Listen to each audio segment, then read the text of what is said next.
J'ai reçu une invitation d'un groupe de gens, d'un organisme qui travaille en Ukraine qui s'appelle Siobhan Trust, qui travaille en Ukraine depuis le premier jour de la guerre à essayer de faire une différence positive de toutes sortes de façons. Et eux, ils constatent, pour réutiliser leurs mots, à quel point l'enfance des enfants a été arrachée. Des enfants de familles qui ont tout perdu, que leur maison a été démolie, etc. Puis ils ont demandé à des spécialistes de l'enfance, à différents organismes, à différents individus un peu partout sur la planète de venir en renfort, et entre autres à moi-même. Et j'ai accepté l'invitation. Donc je vais aller en Ukraine pour 2 semaines et demie. J'amène une collègue trifluvienne qui s'appelle Marie Veuillette, qui est une excellente clown humanitaire et thérapeutique. On va travailler avec acharnement pour essayer d'amener une petite dose d'enfance normale à travers le chaos et la violence. J'ai souvent été juste à la frontière d'un pays en conflit, surtout la Syrie, où je suis allé plusieurs fois à la frontière de la Jordanie ou du Liban, mais c'est la première fois que je vais traverser la frontière pour aller dans un pays qui est en guerre. Ce serait naïf de ne pas avoir peur du tout. Surtout qu'après une vingtaine d'années à faire ce que je fais, je comprends mieux les réalités, je comprends mieux les risques. Il y en a. Il y a certains risques, mais je ne vais pas prendre de risques inutiles. Je suis bien entouré, je suis préparé, mais c'est sûr qu'il y a une part de peur dans tout ça. Tu as été plusieurs fois en Russie, justement, aussi. Comment, là, tu te sens d'aller un peu de l'autre clan de ce conflit-là? Oui, ça fait bizarre d'aller au... Ça fait étrange d'aller travailler en plein milieu de la guerre entre l'Ukraine puis la Russie.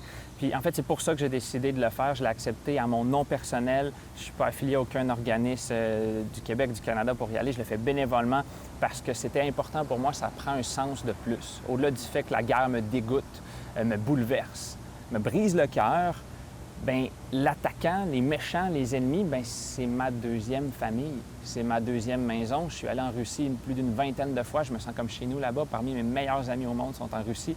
Puis ils sont des victimes eux aussi de cette guerre-là. Ils n'ont pas choisi cette guerre-là. Donc, ça me touche beaucoup. Je ne peux pas retourner en Russie, un endroit qui est cher à mon cœur pour des raisons évidentes, mais j'ai l'impression qu'aller m'impliquer en Ukraine en ce moment va me rapprocher un petit peu de ma deuxième maison. Beaucoup d'organismes avec qui je travaille en Russie ferment les portes complètement à cause qu'ils n'ont plus de financement parce que tout le financement va à la guerre et c'est dramatique. C'est des vies humaines souvent qui dépendent de ces organismes-là. Je me sens impuissant. Je me sens impuissant par rapport à ce qui se passe avec les organismes que j'aime d'amour en Russie et je rêve du jour où je vais pouvoir y retourner. Je ne sais pas exactement ce que je vais faire en Ukraine. Tout ce que je sais, c'est que je vais venir bonifier le travail d'un organisme, mais j'ai les poches pleines d'outils à travers le cirque, le théâtre, l'intervention, les jeux. Ça peut paraître simpliste, mais c'est des jeux qui sont réfléchis pour que n'importe qui, peu importe tes capacités, tes handicaps, peu importe la langue que tu parles, tu peux comprendre les jeux, tu peux participer, puis ils sont réfléchis pour que chaque participant puisse s'exprimer, vivre un sentiment de victoire, être applaudi. Bref, ça contribue à leur estime de soi, à leur confiance en soi, à ramener un petit bout d'enfance normale. Peu importe je vais où sur la planète, avec quelle culture, avec quelle population marginalisée ou problématique humanitaire, je me rends compte au final que les êtres humains veulent tous la même chose. Ils veulent juste être vus, ils veulent juste être heureux, ils veulent juste avoir des contacts positifs entre eux, ils veulent juste de l'amour. Puis tous ces guerres-là, ces problèmes-là me dépassent complètement. Puis je trouve que c'est facile pour nous au Québec de souvent avoir l'impression qu'on est à part de tout ça, qu'on est loin de tout ça.